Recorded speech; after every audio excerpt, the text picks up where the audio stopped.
Bonjour, je suis de retour.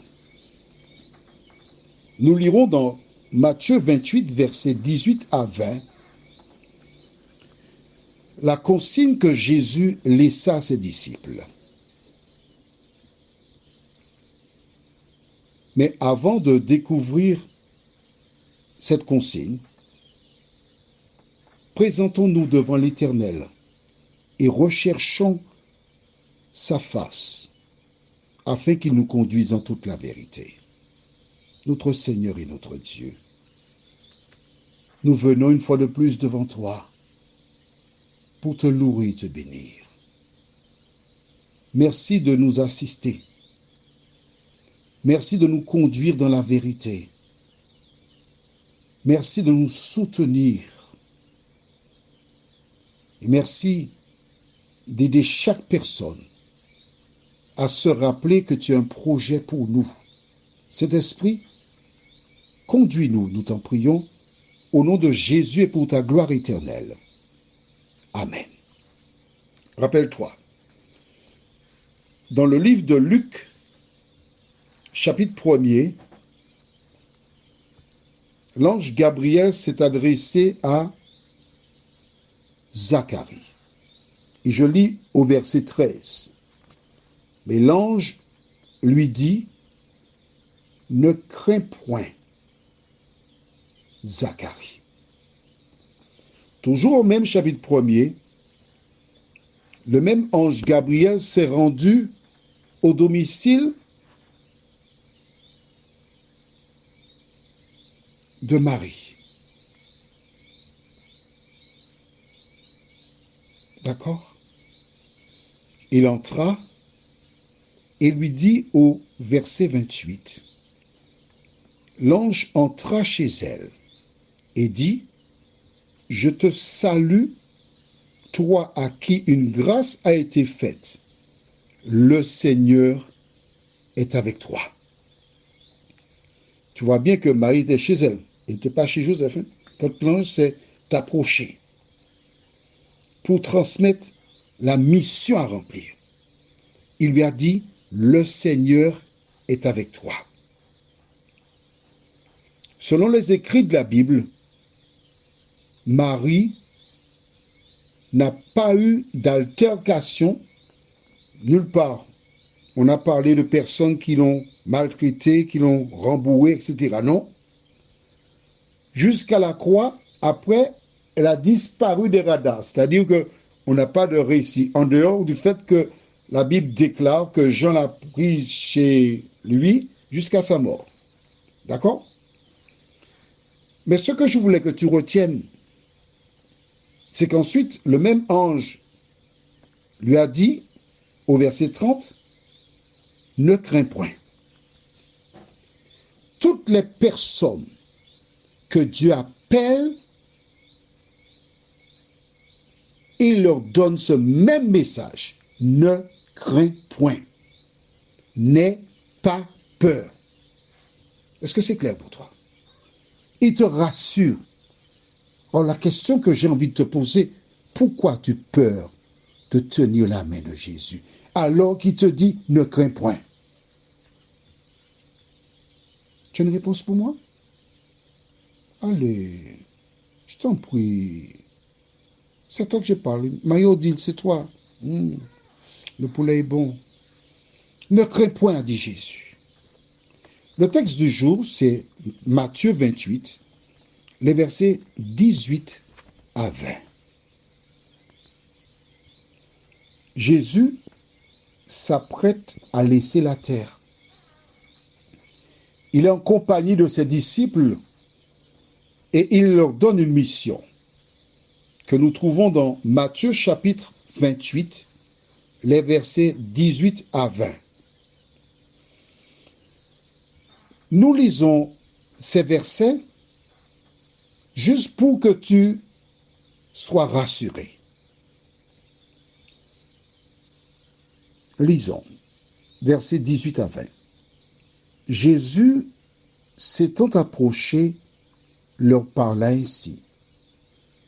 Tout pouvoir m'a été donné dans le ciel et sur la terre. allez, faites de toutes les nations des disciples, les baptisant au nom du Père, du Fils et du Saint-Esprit, et enseignez-leur à observer tout ce que je vous ai prescrit. Et voici, je suis avec vous tous les jours jusqu'à la fin du monde. Tu te rappelles? Qu'est-ce que l'ange a dit à la Vierge Marie? Le Seigneur est avec toi. Salutation spéciale. Note qu'il n'a pas tenu les mêmes propos à Zacharie. Seulement, ne crains point, n'aie pas peur. Du reste, il n'y a aucune raison d'avoir peur. Hein? Ta femme sera enceinte, et bien au moins on saura que tu n'as pas de problème de stérilité. Mais Marie, la Sainte Vierge Marie, l'ennemi va se liguer contre elle.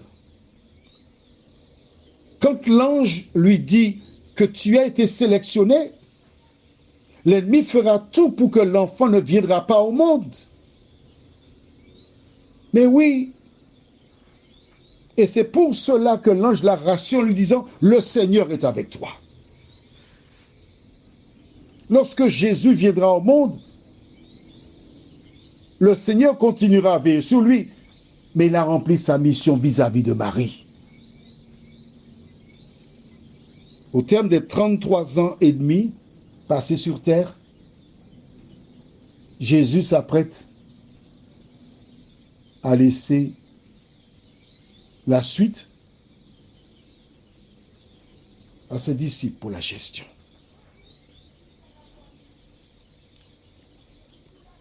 Écoute bien, Jésus laisse une mission à ses disciples. Allez, faites de toutes les nations